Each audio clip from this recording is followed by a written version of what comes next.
Kylian, tu nous en veux pas pour le passage en 1944? Non mais vous vous rendez compte du danger dans lequel vous nous avez mis? S'il vous plaît, on ne va plus dans une époque où il y a une guerre. Est-ce que je peux vérifier où les gens nous ont demandé d'aller pour ce mois de janvier? Oui, pas de problème, c'est dans les résultats du sondage du mois de novembre à côté du général de Gaulle. Et d'ailleurs, toute l'équipe d'Histoire d'en parler, vous souhaite à toutes et à tous une très bonne année 2021. Oui, bonne année à tous. Bananier et pommes sautées, comme diraient les... Non, Paul, pas de blague nulle comme celle-là. Mais bonne année quand même à vous. Kylian, tu ne cries pas, hein? Pourquoi? Qu'est-ce qu'il y a? La guerre de 100 ans, non mais vous voulez ma mort en fait? Après 44, on part pour la guerre la plus longue de l'histoire de France. Vous êtes tarés, si c'est ça la vie des gens, j'arrête tout et je me lance dans l'élevage de crevettes. Kylian, calme-toi, reprends-toi. Je connais une date où tout est sous contrôle. Bah oui, en 116 ans, il y a obligatoirement une date sans risque. Mais laquelle? Je ne sais pas, 1429 peut-être. La libération d'Orléans par Jeanne d'Arc. Bien sûr, un siège, bonne idée. Si on arrive à rencontrer Jeanne d'Arc, je vous pardonne tout. Attends, tu es d'accord? Ouais. Non. Bon, qu'est-ce qu'on attend? Fiona, je pense que Kylian va péter une durite. Tais-toi, et puis ça va, on lui a rien dit pour la peste noire. La quoi?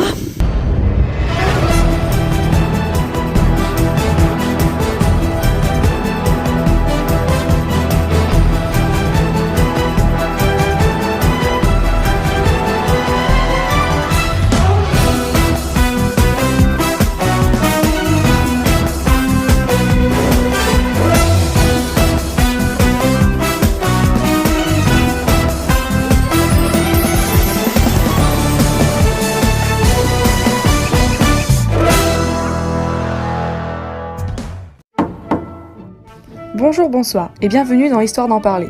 Ce mois-ci, nous vous emmenons à Orléans, il y a maintenant 592 ans. Avant d'expliquer pourquoi nous sommes là, revenons un peu en arrière.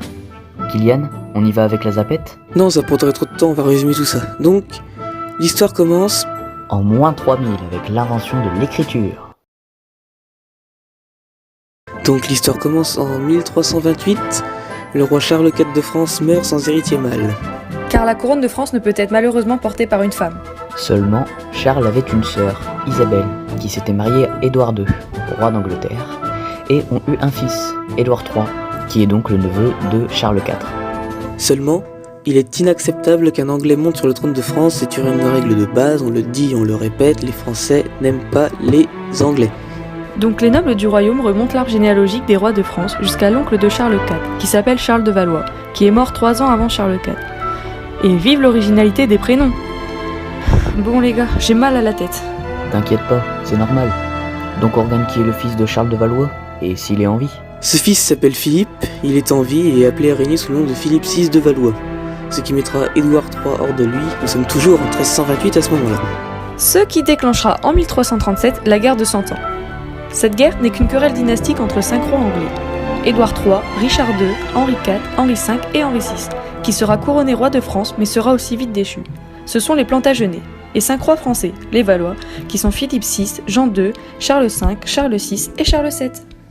Donc, en 1337, la France ressemble plus ou moins à celle d'aujourd'hui.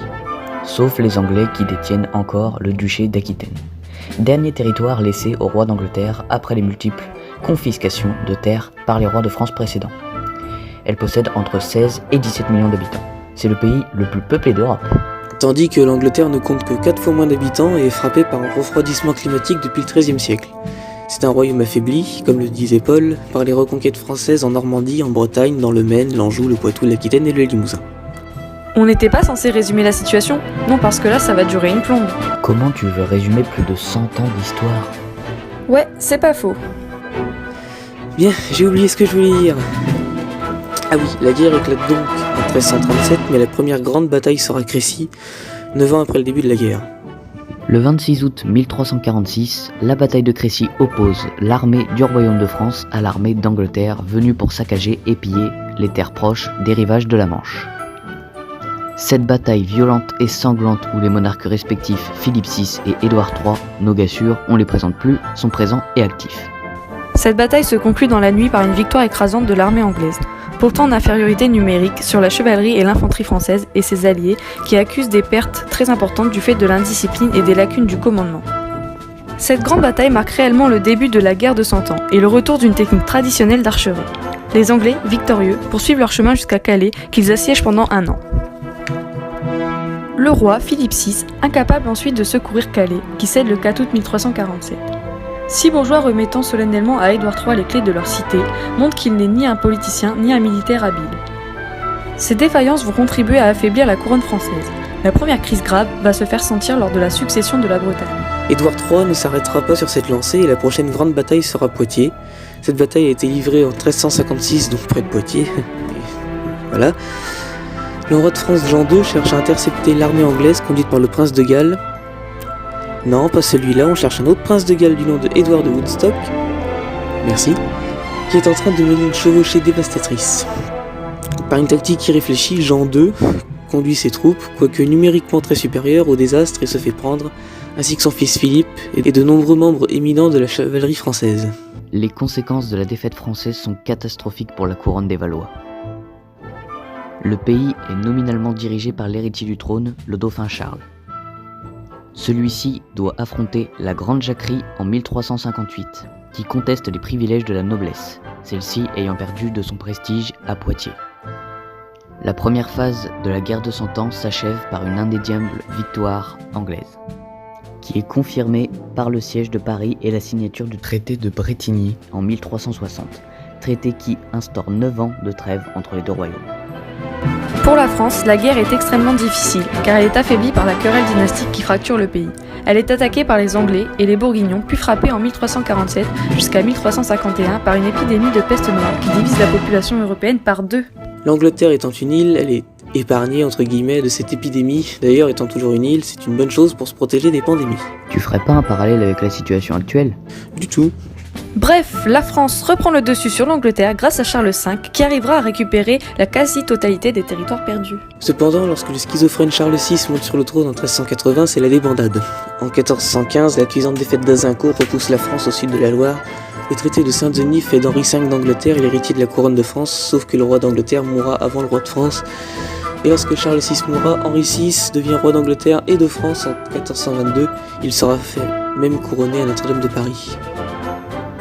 C'est dans ce contexte que Jeanne d'Arc, jeune fille de Lorraine, affirmant avoir reçu l'ordre de bouter les Anglais hors de France, part à la rencontre de Charles VII, roi de Bourges selon ses détracteurs, et le promet de le sacrer à Reims et de lever le siège d'Orléans en 1429, année où nous nous trouvons.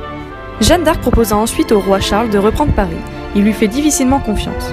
Le siège de Paris étant un échec, elle se fera capturer par les Bourguignons, puis se fera vendre aux Anglais. Elle mourra sur le bûcher à Rouen en 1431. Malgré la mort de Jeanne, la France arrive à reprendre du poil de la bête pour enfin mettre définitivement un terme à cette longue guerre de 116 années, avec la victoire française décisive de Castillon en 1453. Le seul territoire français resté aux mains des Anglais après la guerre est la ville de Calais jusqu'en 1558. En 1475, le traité mettant officiellement fin à cette guerre est signé par Édouard IV et Louis XI, reconnaissant les Valois comme légitimes à la couronne de France. Voilà, on a fini. C'était génial, on va pouvoir rentrer maintenant. Vous avez eu de la chance que ça m'ait plu de faire ça parce que sinon vous avez perdu votre tête 25 fois. Ah oui ? Par une flèche perdue ? Non, de mémoire. Oh, toi bouge pas. Non les gars, pas de violence. Bon, à la prochaine tout le monde, ciao. Eh, stop là, oh.